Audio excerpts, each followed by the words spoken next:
Hi, Nicole. Welcome to the Retail Whore Podcast. Hi, thank you for having me. I am so excited because number one, the name of your line, I die. It's F bombs and booze. Like I can't one just because my love of the F bomb. I love it so much. So before we start, tell everybody a little bit about yourself and your brand, and then we'll get into it. I'm Nicole Chenault, the founder of Fbombs Booze, which is a handmade drinkware brand that uses the heavy use of profanity and snarkiness. The name took me a really long time to find the perfect name. I had a different name for like about 4 years into my business, and this came about because I wanted to change something that made more sense with my brand line, but I wanted to have some tribute to my daughter still, because my first name was inspired by BB and my daughter's nickname is BB, so I wanted two B's in my new name. So that's how I got the bomb and the Ah, booze. So yeah. name before. The name before was inspired by BB, because how I started my brand was quitting a six-figure job without a backup plan to, be there for my kid and save my mental health. So when I Wow. started this business, it was inspired by her to not ever have to go back to the person I was in that old life of being a retail store manager. Okay, we're gonna dive into that right about. Okay, so you were in retail before. You don't need to say the company, but what was your role? And tell me a little bit about what you were like when you came home after work. Because I'm sure every retailer listening to this is going to understand it. I know for me, like I actually had to apologize to my husband, and I'm like, I just want to say I'm sorry for being an asshole because I'm so you find yourself so tired and so mentally exhausted. And then you come home and it's like the bitch print. I can't believe our house looks like, and the dog hair and the net, like such an asshole. And he's so lovely because he's like, I know you're really tired. I'm Yeah. really tired too, but we'll get through this. So tell me a little about what you were like when you came home from work. Okay. So I was a retail store manager for a major grocery store chain here in the Bay Area. I started with them when I was 16. I got hired on my 16th birthday, and I left the company the day before my 17th anniversary with them. And Okay, so so, grew the ranks of yeah, I worked all the way up. one of my biggest client is Bristol Farms, who is a very big grocer, and 90% of the people that are there are lifers. They started at the ground level as like a teenager, and now they're like meat managers and like, Yeah. wow. So you don't even need to tell me the stress you're under because but so wow, I'm like blown away right now. So 17 years of doing the grocery thing, and I can understand the hours. Were you like the overnights and like long days and Long days. They were between 12 to 14-hour days, plus the hour commute there, the hour commute home. my God. Coming home and just being a royal bitch to everybody because I was stressed out all the time. I was tired. And on your days off, at least in my grocery world experience, there you're still getting phone calls and texts all day long. We have corporate in our backyard, so we were always getting visits, and so there was never really downtime. You're just always on, or I was always on. Oh my Yeah. God. I am so sorry. I can only imagine. Okay, so you hit 17 year. What was the final moment of just saying, I can't do this anymore? I mean, your mental health, like how bad did it, like, I'm gonna go there. How bad? That's fine. I'm share it with whoever wants to hear it because it may help somebody. But so a month before I actually left, I was transferred to a new store to fix it because I had performed so well at another store that they then wanted me to go to a store that was an hour away from my house, but on paper was not very far, but because of the Bay Area traffic, it added that much time. And so it was so at my whole 17 years almost, I was in one district. And so this was transferring me out of my district that I've been in forever and going a longer commute. And so I was really nervous, but I was like, okay, I'll do it. I renegotiated my raise and asked for 10 more grand on top of what they offered me. They gave it to me. So I was like, okay, let's just try this. I'm getting paid way more now. And so the first couple of days, I instantly hated it. I hated there was no support. I felt alone in this district. And prior to that, I was already kind of getting burnt out with my career. And so from a few days after being there, almost every day for about a week or two, I would call my fiance, who also I met at the grocery store. He was one of my employees. That's how we met. He was my So dairy he manager. understands the bullshit that. So so I'm fortunate that he completely understands it, and he knows how that company operated and expectations and such. And so every day I would call him from work just crying every single day that, I was like, I can't do this. I don't want to be here. And it would get to the point, like, I've never really dealt with depression or anxiety or anything until this point of my career. I had to cross the San Rafael Richmond Bridge every day to get to my store. And when I got to the front of that bridge, I would get sick to my stomach. I felt like I was going to vomit. I would start crying then get to the parking lot, pull myself together, and then go into the store. And so he was like, maybe you should go see like a doctor and see if you can get some leave. So I did that, and I went to my doctor, who sent me to a psychologist, and the psychologist was like, oh yeah, we see a lot of grocery managers here.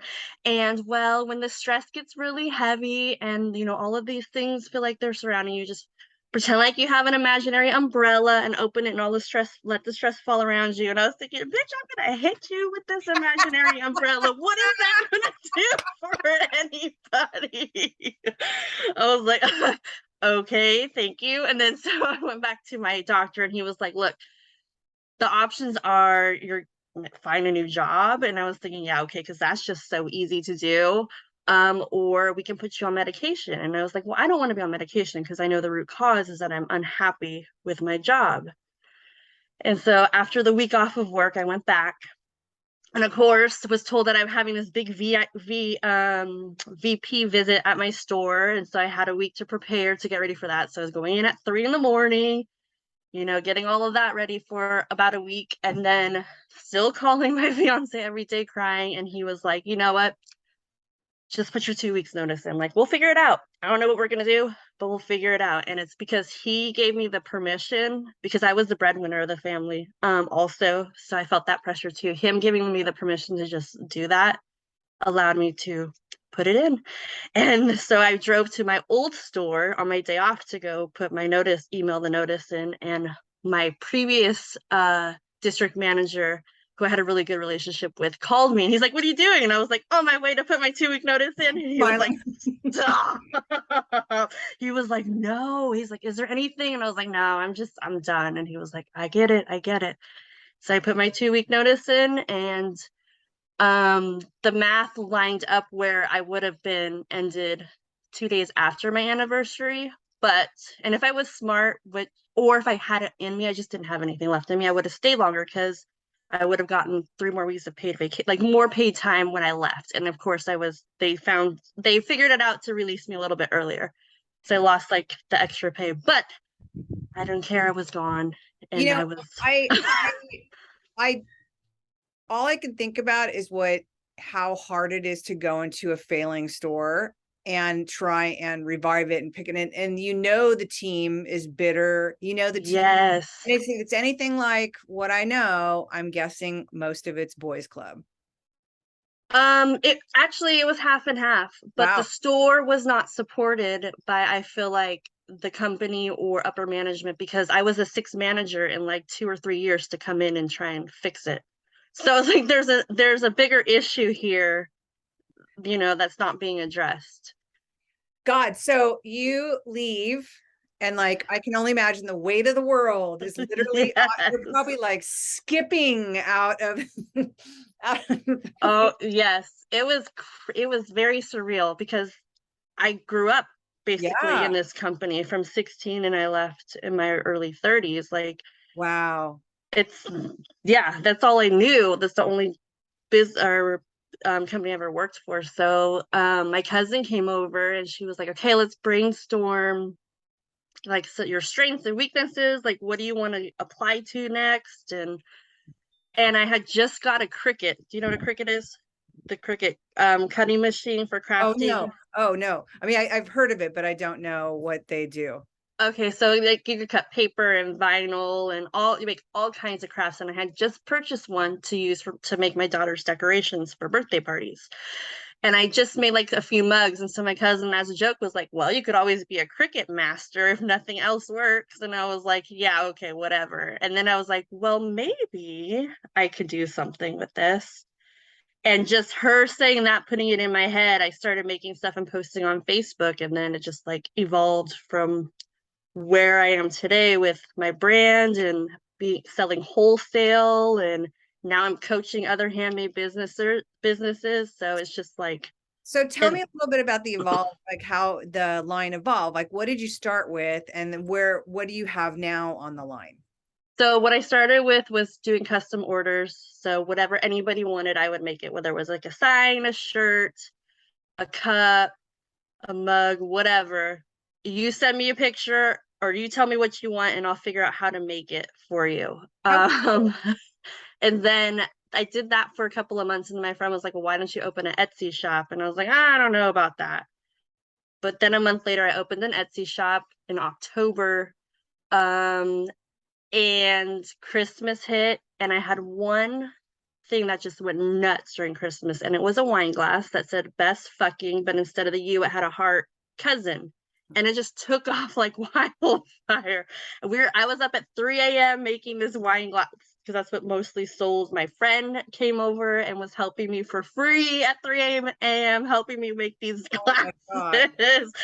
um, and so I kept just having like what I would call a hot mess shop because I had a little bit of everything on my Etsy shop. No, just basically throwing spaghetti at the wall. Let me add this thing and see if it sells. Let me add this thing.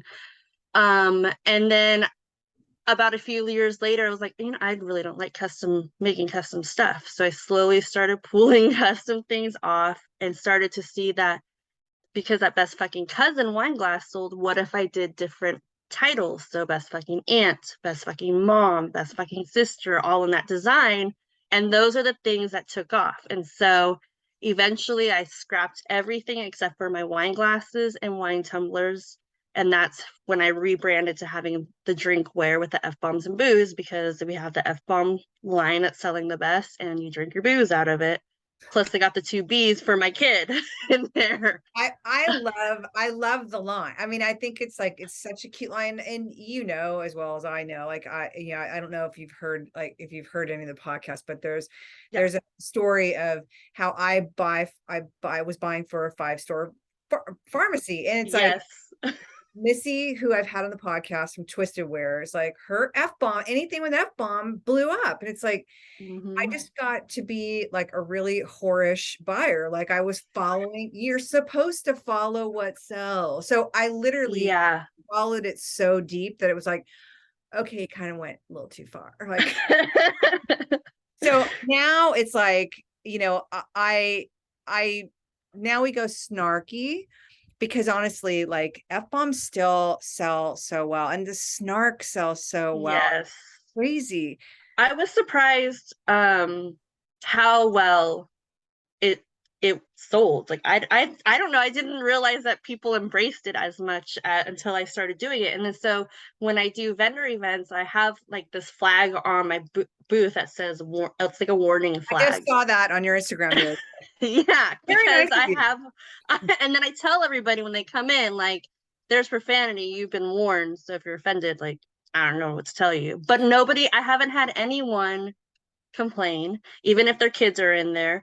And what I found interesting was that it runs the gamut in age, like early 20s up into I've had 70-year-old women buy my stuff. So it's like so cool to see that like something that I thought would be not very popular or might offend some is actually something, it's the opposite in my experience. Yeah, it's a phenomenon that I love so much because it's my favorite word. It's like my mother is completely horrified and like I'm a virtual assistant now, so I have to do my social media like weeks out in advance, which I'm not used to.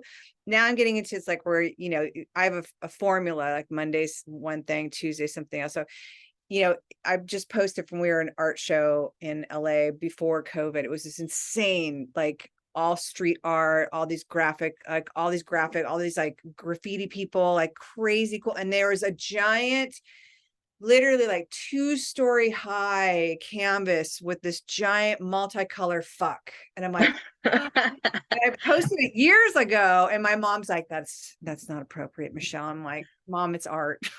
Yes. But it's like, it sells. And it's like, so tell me a little bit about now how how long was it into having your Etsy store that you decided to go wholesale, and how did you do that, and how are you still doing that? Are you with a rep group? Are you? Okay, so what happened was about 2 years ago, is like I want to add some more streams of onto my business. So I joined a course, and they in the course they taught about wholesale, and I was like, okay, well, wholesale could be an avenue that I go down. But most of my products at that time, everything I made was made with vinyl, and so my concern was that the vinyl would lift either when it got to the retailer, or like the customers would touch it and it might lift, just because vinyl is pretty permanent, but it's not that permanent. Like you could peel it off if you wanted to. You can't dish. That's when I get no, when I Yeah, you buy can't products, it's handle. like, do not put in a dishwasher. Exactly. And so as for me selling direct to consumer with vinyl, I very rarely get complaints about issues with that. But on a bigger scale, it just made me nervous. So I decided to learn another way of making my tumblers, which is called sublimation. And so you just print the design, you tape it to the tumbler, and I heat press it, and the design transfers onto the Wow. tumbler, and it makes it permanent. Like you can't scratch it off. You could put it in your top dishwasher rack, and it will be fine. And so once I bought the printer, and of course, being scared sometimes, it sat in my garage for like 5 months, and I had someone who was working with me at the time, and she was like, you just pull it out and figure it out and do it. And I did, and I started I applied to Fair. That's where I started first. They denied me. I got in on my fourth attempt. Interesting. Why did they deny you? I'm not sure. They don't tell you why. Um, and so then I also got applied to Tundra at the same time, and I got on Tundra immediately because I think they let everybody on Tundra. I've never Um, that platform. yeah, I did really well on it last year, and this year's everybody is complaining about getting sales on Tundra, so I don't know. But initially that worked really well. And so when I finally got on to Fair, within setting up my shot, 2 hours after I set it up, I had my first sale. And so I was like, who can I email to say I told you so? So I started just working through Fair, and then treating Fair kind of like how Etsy with SEO, and that helped bring in some more sales. And then a different route that I took is there's two Facebook groups that are for boutiques and wholesalers that I joined. And if you want to, one of them, you have to be a paid member to even be in it. So I paid to join that, and they have a bunch of training, and they connect you, and you can post daily about your wholesale products, and and then the boutique owners can go to your site from Interesting. there. Look at And that. then the other one is free for anybody to join, but if you want to advertise as a wholesaler, then you have to pay a fee. And that one, doing those two grew my wholesale email list to over 400 people in less than a year, just by So doing that. okay, so that brings up a really good point, because that those are avenues that I don't think a lot of wholesalers are using, but the benefit of gaining those email addresses is Yes. that had to have been worth it just there. Just there. One of them it's called Instant Boss, and with I had the fee paid for itself within 3 weeks of me joining. Wow. And I still run only through wholesale, through Fair and Tundra. I'm in the process of building my wholesale site. But I've collected all of those emails. And so when I'm ready to transition, I have all of that information. And for me, building an email list is pretty invaluable. So I was Yeah, I'm trying to do that and I'm having the hardest time. I mean, it's like people don't like giving their emails out. And I've always come from like the Tony Robbins and the Tim Ferriss way of like you give something to get some. right. So I give out a newsletter that no one else, I don't cover any of this information on any of my other social media channels. So it's truly like the advice I'm giving is like basically like you're only getting it because you're on the email list, and it's still a slow grow. It's like I don't even I wouldn't even know where to go to get something like that where it's legitimate emails of retailers that follow me, and it's like I guess everyone feels like you give out so much on social media, we don't need anymore. Oh. Well, I don't for growing email for I guess it just depends. Like on my retail side, I feel like it's easier as a product base or retailer because you can just offer a discount. And so that's an easy buy-in. Whereas on the other side, it's hard to when you're already giving, like you said, value, like trying to find some other way to get them to sign on or sign up for your list. I don't know. Yeah, It's it's challenging. interesting, but I understand the value of gaining that many emails addresses. That's amazing. So what are some of the challenges you've had that because you're buying the mugs and whatnot wholesale. Are you doing all the production yourself I still? do the production myself, and if I get backed up, I have a friend that has done this with me, and she will come and help me. But my plan is in a month or so to actually have someone come hire someone and have them take over the making part of it so that I can focus on other aspects of the brand. I mean, that's crazy. You're making it all yourself and you're selling wholesale and you're selling retail. Yeah. It's not, I mean, it sounds crazy, but the process that I do, especially for the wholesale, it's very fast. I can make a tumbler in like a minute. It's a really, really fast process. And so at this point, I'm still able to handle it unless like something happens, like I got COVID and then everything just kind of got stacked up. And then, but I was able to reach out to everybody and tell them that we were sick and I can cancel, delay your order, and everybody was fine. Nobody canceled. And so, unless there's like a weird thing that happens, right now I can handle the volume that I'm doing. How many retailers are you in now? I'm in over 150. That's fantastic. What's I'm guessing you have some like an over amount of retailers in some states versus other. Which are your which are the F Texas is my biggest. um, wow. and what's so funny is so my uncle lives in Texas and he makes a barbecue sauce and he started doing farmers markets and stuff, and he said that someone came into his booth wearing an F-bomb mom shirt, and he was telling her how I have a F-bomb Booze brands, and her husband says I buy wholesale from her. And I was like, what are the That's so odds cool. I of love that that. happening? Yeah, it was so crazy because here in California and him just doing his thing in Texas, and yeah, I was like, whoa, You should do a that's collab with him, awesome. like, have you put out a limited edition canister for his barbecue sauce and have it be some fucking amazing barbecue sauce. I I don't know if he'll go with it because I don't know if the F bombs is really in his Oh, love, but maybe his wife likes them, so and she's a big part of helping him with it, so maybe I could go through her. when I met you, we met at the UPP, and Uh-huh.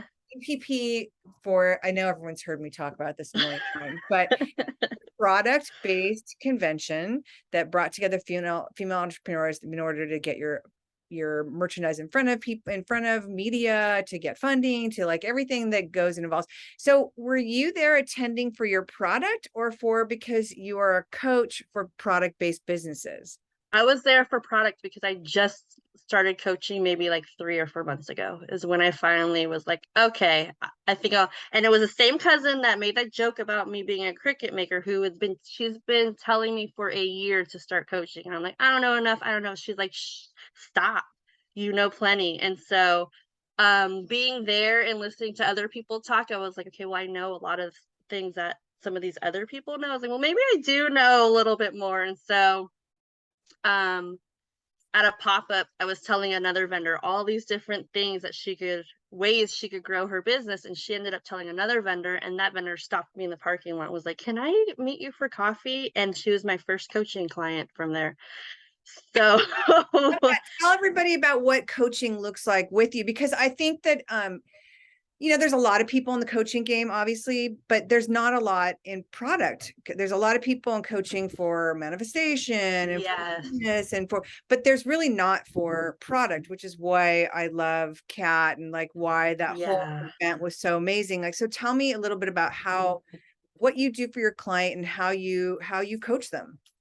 So initially what my plan was to go through like a series of topics with the client, and like, okay, this is how you figure out who your ideal customer is, and this is how, let's do Etsy and how to do your email, blah blah blah, all that. But in working with the first few that I worked with, now I just listen to whatever it is that they need in that moment, because it's a weekly, so what I offer is a one-on-one coaching, and you have 3 months to use however many sessions that you choose, so it could be 30 minutes or an hour. And so when we get on, sometimes it's not even just, coaching them on what we were working on before. So someone was talking about in-person events, and so we were planning out the ways that she could be more successful. And so on the next one, coaching call, I thought we were going to continue like recap of that and go to the next one, whereas it turned out she just needed like someone to just listen to her and help and let her know that how she was doing things for her business was okay, because she's not doing it the way that everybody else is doing it. Like, she's like, I'm a night person. And I said, okay, great. Well, then sleep during the day when your kid is at school, and stay up at night and work. I was like, it doesn't make any difference. However, you use your time, you're still working. It doesn't matter if it's during the day or at night. And so just being there for someone and seeing that you can make it work however it fits for you, made a really big difference with them as well. That seems like it's a different niche than, like a lot of coaches. It seems like, I think most coaches go on kind of a curriculum, but you're Yeah. almost like emotional support and business support and a cheerleader, Yeah. and help give them structure where they're needed. So it seems like it's a little bit more, almost more personal than. It's yeah, it is, because I being a handmade business is such a different element to being even just a product-based business, because you're making your shit, like you are responsible for everything. Like it's not like, it's a little bit easier when you get to order product and just package it and ship it. But when you have to order the supplies, make sure you can get all of the supplies, then you have to make everything. And so I feel like a lot of handmade businesses get, one, overwhelmed, and two, don't realize that they can grow beyond just Etsy, or grow beyond just doing their Facebook group or their website. And so I want to help other people see that they can go beyond what they currently think that they can do now, and help them get through that and navigate which platform they want to hit first. And so, Have any of your clients, have they launched any of their products yet? yeah, I just walked someone through a client of a 4-week session of getting her Etsy.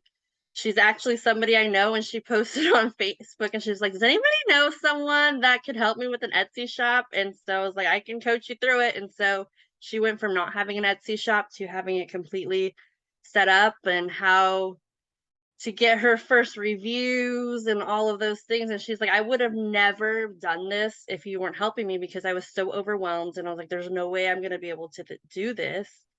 And I just want it done now. And so I had you help me. And so at the end, she was very relieved that it was done, happy that she had someone to walk her through it, to help with, SEO and all of the other things, and getting how you can get email signups from Etsy, just all of the things, instead of just trying to figure it out on her own.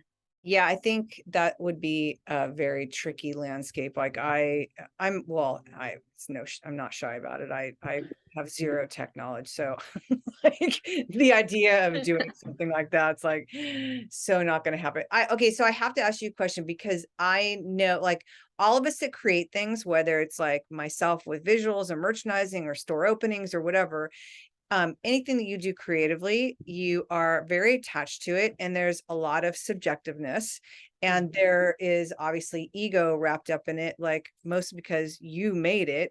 So Yeah. how do you deal with, or how do you coach people when, the unfriendly messages come through on Etsy, or somebody like standing in the middle of your booth like, oh, I don't get this, or whatever asshole things people could say like as you're listening, like right there.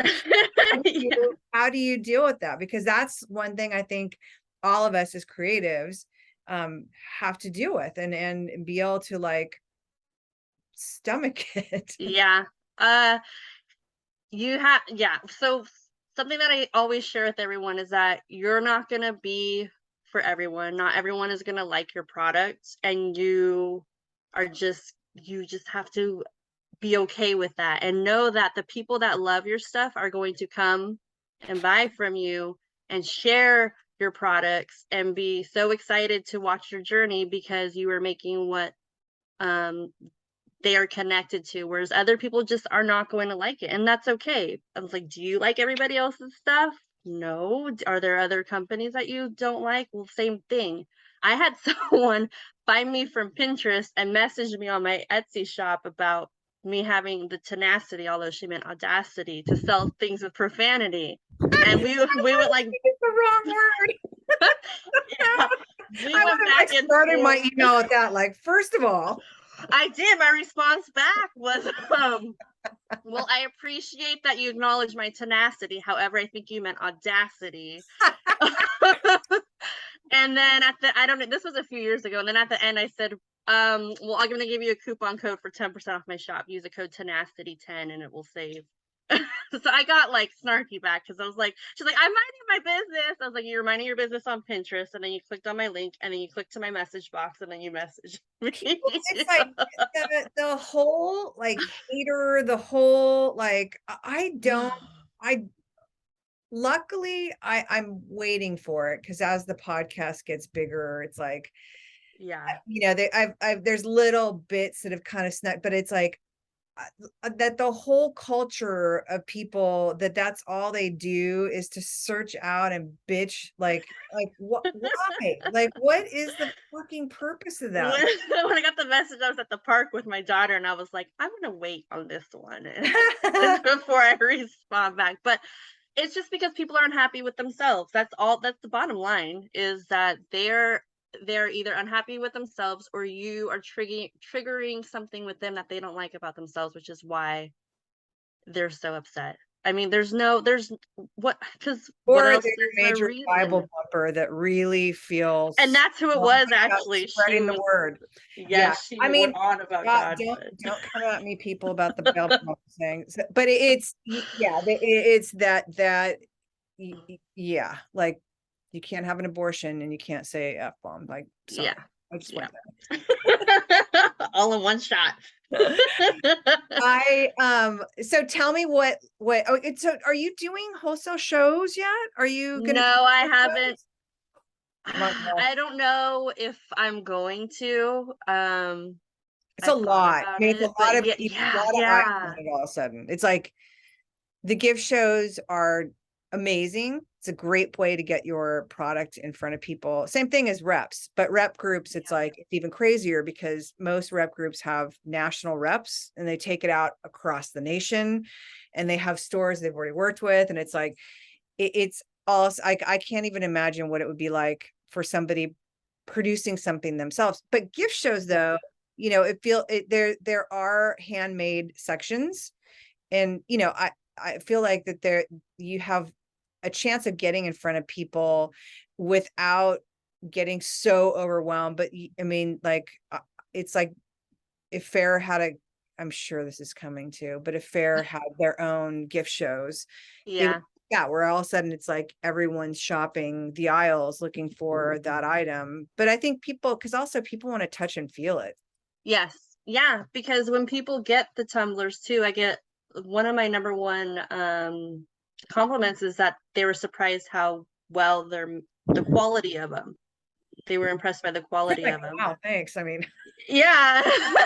Which I'm what? like, okay, because they're like, it's coming from a small business, so maybe like the how it holds temperature. And I was like, yeah, it kind of stands up to a Yeti. It's just doesn't have a Yeti etched into it logo. But I thought about doing wholesale trade shows, but I don't know. I think it's because I'm starting to lean more into my coaching side right now, to help other people as well. So I don't think I'm going to do that yet. As last year, I was like, yeah, okay, I'm gonna do it the following year, but I've already switched gears, which, Well, now that's you're going in a totally different direction. I mean, now, I mean, it's like the same thing, but it seems like continuing on what you're doing so you still have your hands in the game. I mean, it yes, and that's what I want to do. I want to make sure that I'm always still making my products. Always selling on these platforms because things change so quickly that I want to make sure that I have the up-to-date information to then pass that on to my clients. yeah, because I'm creating that platform that's still like, it is the slowest project ever. Like, one, because we're filming, and two, because I can't film in every job, because we're filming in real life situations with real live amounts of inventory. Because I think most of the people that are merchandisers that film these things, it's like the perfect amount of merchandise. And here, look how Yeah. it looks. That's awesome. But there's a million SKUs that store has to place. So, but I am realizing that it's I need, like, when I'm 57. So it's like, okay, so you're not going to be doing this at 65, like merchandising still. So I was like, well, maybe I open a little store and I do the things and I sell the things that I love. And it gives me a place to be constantly merchandising and creating and Yeah, still have my hands in the game and still do gift shows and still walk the aisles and still find my favorite products. So I think that's probably a smart that would be decision. fun. I think when I was at the grocery store still, my favorite thing was merchandising. I would always do the seasonal displays as an assistant. Even as a store manager, that was something that you usually pass to your assistant, but I loved building those. I mean, it's like, I love what I do. I really do. I mean, it, there are times where it's a lot because, the time of Yeah. year, because I've said yes to too many things that I shouldn't have. But it's like, at the end of the day, I really do love what I do. Like, it's like, I can't imagine not doing this, but Yeah. it does make me think, like, you are still going to need to stay relevant. And if you're not doing it, all of a sudden you become very irrelevant. Like, stuff changes so fast. I mean, if that's one thing the pandemic has taught us, it's like, you Yes. need to stay relevant. You need to be able to pivot and change and try new things and go out of your comfort zone. That's the biggest piece of advice I tell people, is like, you need to get really fucking comfortable with being uncomfortable, because it's the only way Yes. you're going to grow. And that's how I think I got to where I am now. And so I started my business in 2017, and in 2019 I almost gave up. And then instead I decided to focus on my mindset. And I think from 2019 to now is when I made like the bigger leaps in my business. And one of the things that I tell myself all the time is I am comfortable being uncomfortable. And that has allowed me to do things that I wouldn't normally do. Last year, I would have been like, hell no, I'm not doing any podcast interviews. Are you crazy? I mean, And this, I think most growth from anybody, most growth you're going to get out of anything is going outside your comfort zone and doing something. And it's like, believe me, when I started this, it was like, you know, I don't know what the fuck I'm doing. I still don't, but it's like, yeah, have a conversation and I'm so comfortable talking. I mean, that's like all my report cards when I was in third grade said, too much. Go figure. It's like, so I'm doing what I'm supposed to do. But I think that for stores or for anybody, that it's like, if you stay comfortable, I think that you become very irrelevant very fast, because you're not learning anything new anymore. and I feel like you just eventually get bored because you're just doing the same thing.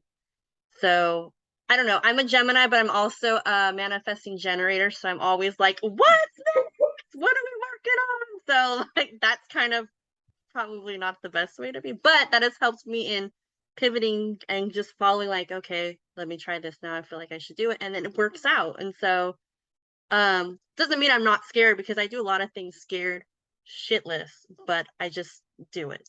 I Just love freaking that do you it. just jump. I mean, and I I think, do. I am a put the cart in front of the horse type of person yeah, always. I've had way too many times where I'm like, yes, I can do that. I'm like, I have no idea how, but I mean, it's like I've always said, I've leapt before I've looked, always, Mhm. always. And I have to say, like, I have not had a lot of things go awry or like where, I think the biggest thing and the thing I'm the most scared of right now is this platform that I'm building. And it's like, I am having to hire somebody that, she was from on the ground level of Shopify. And it's like, she's so next level that it Yeah. scares the hell out of me, but it's like, I know I can't do it. I know. And I know I need someone in retail and their hands in retail and knowing people behind the scenes in retail. And it's like, but this project is a perfect point of how unbelievably uncomfortable I am going to be. And I've gotten comfortable in front of the camera, like no problem. I can talk till the cows come home, but it's all of the class part of it of like what the curriculum is going to be. Cause I don't know. Yeah. I really have no idea, but I really love the idea that it's making me super uncomfortable. Cause I know a lot of retailers are listening to this, like, and I've brought it up several times on the podcast about getting uncomfortable. And it's like, I encourage everyone when they're listening to this, is like, look at what you want to do and look at like, what can you just leap into trying Yeah. and seeing what success, because that's what I love about you, that you literally, well, you quit that job with no plan, because that when I quit anthropology, that was literally like people were looking like I had like 7 heads. They're like, Oh my gosh, my mom was like mourning the death. It was wild. Like for a week, my dad was like, don't worry, she'll get over it. And I was like, what the just because she was terrified. Like, what are you gonna do? Like it's scary. Normal people don't do that. People that are like yes. truly hustlers, it's like you really have to believe that it's best for your mental health, whatever you're going through, or it's best for you. Like and it's like when I quit anthro, like I'd been there for, I don't know, 7 or 8 years. And it's like, Yeah. it was like, I had a 401k, I Hmm. mean, like a huge salary. And it's like, insurance, and Yep. I quit. And people were like, I mean, including my then husband was like, "Are you out of your mind?" I'm like, I don't want to do anymore. I want to start my own thing." And it's the scariest thing, but it's like, for the retailers that are listening, it's like, if you're thinking about a second store, or if you're thinking about creating a product with your name on it, or like, just try it, just Just jump. Because yeah. what's the worst thing that can happen? You learn. And you go get a job, Or you or the do. product fails, or There's always something like, else that get out of the yeah. sun. You can always figure it out. This is what 5 years later, and my fiance will tell people, the story about how he's like, I told her just to quit, and they're like, you told her to quit her Love six-figure him for job, I love and he him. was like, yeah, the writing was on the wall. I was gonna leave her, or she was gonna leave me, and our child was gonna have an unhappy mom. So there was no other option. So, because we're coming to the end of this, I have to ask you, what is life like now with you and your daughter? And when It's mommy comes home? fabulous. Well, mommy works from home, and mommy also homeschools our kiddo. She's 6, so she's in first Wow. grade. So So, you're but she working full time on your project and you're teaching school.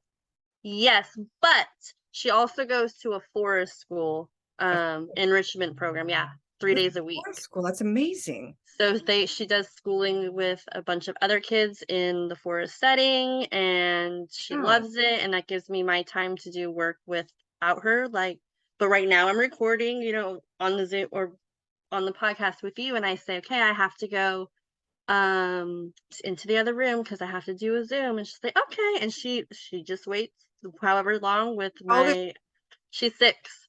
But oh, I'm very fortunate where or it could be because I spend a lot of we have a lot of one-on-one time. So when I do have to break away for things, she's okay with it. Gee, mom. Yeah, so life is great. It's much better than it would have been. I know I would be miserable, and I know I would be short and snappy with her if I was living my previous life as back as a store manager. We can do whatever we want when we want for the most part. If she wants to go somewhere like to the amusement park, we can go. And if I have orders, then I can just stay up a little bit later and do those to make sure that we can still do the things that we want to do. And travel, we can go, like, we can just do it. The flexibility is just pretty amazing. And so, So I have to ask the financial end of it, like how because you were making a lot of money and yeah, like how are you back up where you were, or is that even important because you have your mental health and your happiness? I'm almost back to where I was. Wow. Um, I think that I would rather choose it was a struggle to get here. And my fiance, because he made less when he was at the grocery store, he ended up leaving the company too, 4 years ago, and he bought a bar and restaurant. And so we're both just Oh, doing, so now he's the breadwinner, it's flipped, but it was a real struggle, and we both looked at each other, and I was like, we'd rather choose this than where we were before with the stress level. And I said to him, if it doesn't work out, I can always go back. I left on really good terms. Everybody there still thinks highly of me. I can always go back. And he said, I will sell everything we have before you go back I love him. there. I love I think So that yeah. that's so important that you have somebody that's so like that's for my Dave. He's like the most supportive person. That's like, I mean, I said in a whim, I'm going to start a podcast, and he buys me a microphone, like a killer, like snowball microphone that sat on my desk for literally a year, like before I actually did anything. But having support of somebody and somebody believing in you before you believe in yourself is so huge. Yeah. I think at the very beginning of when I was like, "Oh, I'm just gonna start a business," he was kind of like, okay, that I was kind of thinking maybe you get like a new job." Yeah. But okay. And so yeah, we were able to make it work. I always ask people a couple questions at the end. One is how and where do you find inspiration? Because you're a creative person, and all of us creatives, something fuels us from somewhere. So what fuels your creativity? Um, Honestly, the fact that I never want to go back to where I was, and that I will do anything to make my business be successful. So I make sure that I carve, time and go out in nature if I need to. I like to walk outdoors, and then I get ideas there. Just sometimes just things that we say with our friends, and I'm like, "Okay, let me jot these down on my note on my phone and use that for later for another design or idea." And it's just, honestly, it's just, I do not want to ever go back to being where I was mentally, because I've never been there before, and I was there that with that company at that moment, and I haven't been back to that mental state since. And so I just, that's my driving force. I love that. It's almost a sense of gratitude I for Yeah, in hindsight, I look back and I go, okay, I was transferred there because I wanted to leave that company, but I didn't know where to go or what I was going to do. And I'd probably end up doing the same field of work. And so this was like, the universe was like, okay, bitch, like, this is it. This is I our totally final. I totally always say that the universe puts obstacles in our way because we either face it and the real reason comes out, or we go around it and we avoid Yeah. it. And like you're such a manifestor generator like me, like I will face that fucker. Go up and over that goddamn Yes. wall. I It's love like, that. we've been trying to tell you for years now. And so we're just going to what are you going to do now? You've been telling us, and you have Yeah. not been listening to our. Yes. And Yeah. people And think I'm a total woo woo, and I know you listen to Renee's podcast yes, I'm every total woo Wednesday. woo too. So Uh-huh. it's you put out things that you say or you act or you do, and you don't even realize that, like, anything like that thought goes right into action that turns right into manifestation. It's like, It's crazy. And once you start paying attention, because I just started to become more woo woo in like the last couple of years, but that's part of my mindset journey in 2019. It was James Wedmore was the first person that got Mhm. me, and then I just kind of transitioned from there. But now I can see like, oh shit, yeah, I brought that on. And it could be like a negative thing. And I was like, I Yep. totally was thinking, and bam, I brought it. Great, manifested it. Good and bad. It's wild once you start paying Yep. And I, attention. I will say, even like when you, I love the fact that you just said, yep, I can look at that and I can say, I can own that. Cause I think a lot of people, you know, a lot of people won't own what they, you know, it's like, nope, you know, it's like, you got to look at, you got to Yeah. I'm really the like, whole situation. yep. I'm like, I knew it. You knew it because you thought about it too much and you Yep. brought it in. Like, yeah, Inviting it in. I take ownership for everything. Okay, so the last question is, because this podcast was based on stories and lessons from a life in retail. So stories and lessons, I think, are what so many retailers learn from other stories and others' lessons. So what is the biggest lesson that you have learned on your journey? Um, my biggest lesson is that I can literally do anything I want to do as long as I don't give up. And it doesn't mean that you're not going to pivot, because I think I pivoted in my business so many times, and that's not giving up. To me, that's just turning a new direction. And so I tell everybody all the time, you're not going to fail. You will always be successful as long as you do not give up. You can evolve and pivot, just don't give up. And I so, love that. That is the yeah. best piece of advice. Don't give up. That's it. That's all that separates people who are successful and not successful, is that they Yeah. just kept going. It's Best that way to end. simple. Thank you so much for your time with me. I am so excited for people to tell people where they can find you. We will also make sure we list it in the show notes. So I hang out the most on Instagram. My handle's Fbombs and Booze. I'm trying to kick it up a notch on TikTok. So it's Fbombs and Booze. Everything is Fbombs and Booze. My website's fbombsandbooze.com. So yeah, you can find me by typing Fbombs and Booze in. Thank you. Thank you. Thank you. Thank you.